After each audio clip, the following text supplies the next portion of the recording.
Hi, I'm Alexis Jones, and I'm the founder of I Am That Girl. And the first question I always get asked is why?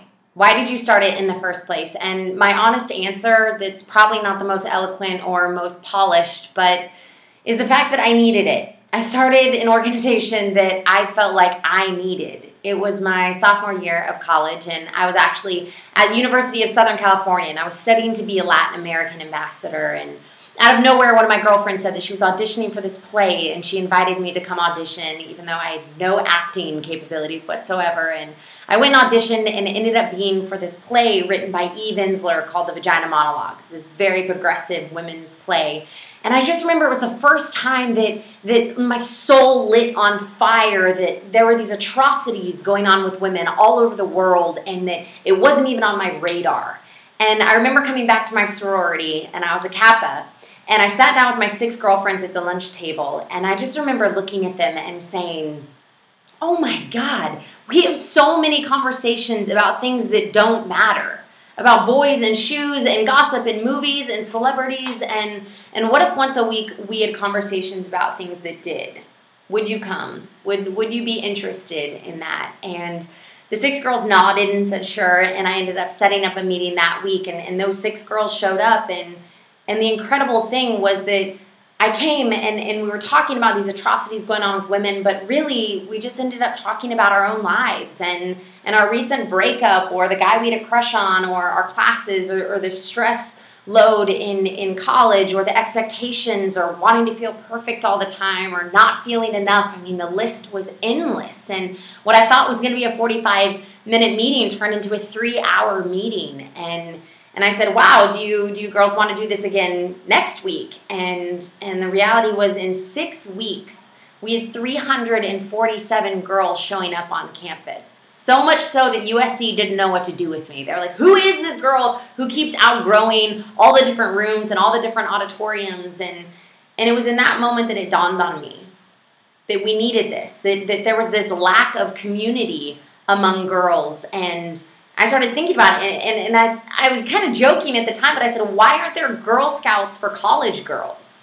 Like, why is it that we turn 18 and suddenly people assume that we have it all together? Because, my God, if there's ever a time when we need each other, and especially in a world that's driven by catty, mean girls, what could the world look like if girls came together and were reminded that we're on the same team, that we're not in competition with each other? And thus, sophomore year of college, this idea for I Am That Girl was born, of how do we build community for girls, and how do we provide a safe space and a sanctuary to remind girls of their worth, of their inherent worth.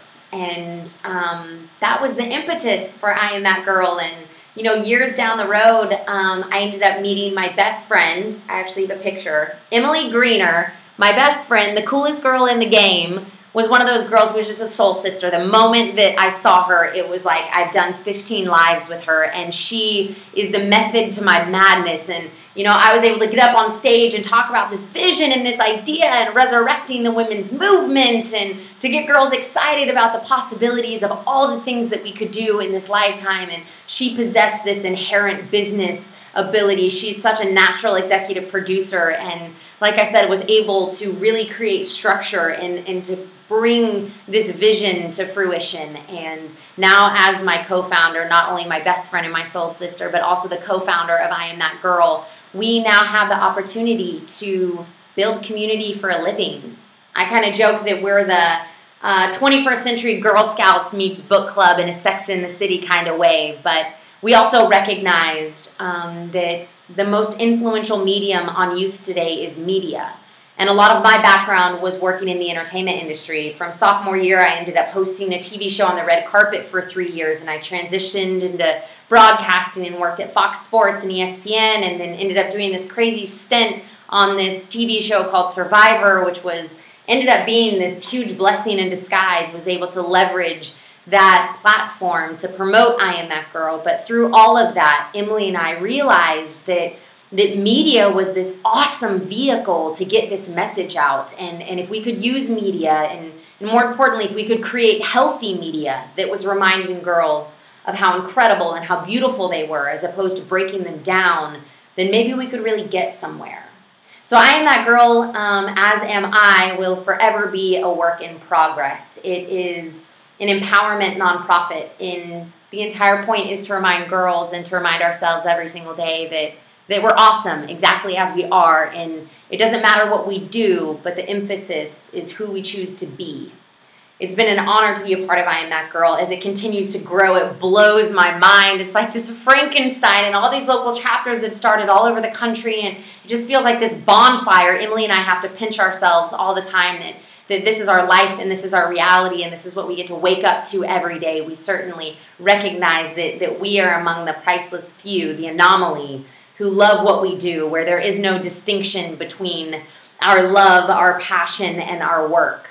But that being said, I Am That Girl's only mission is to remind girls everywhere that we're worth it and that we can exponentially do more together than we can ever imagine doing alone.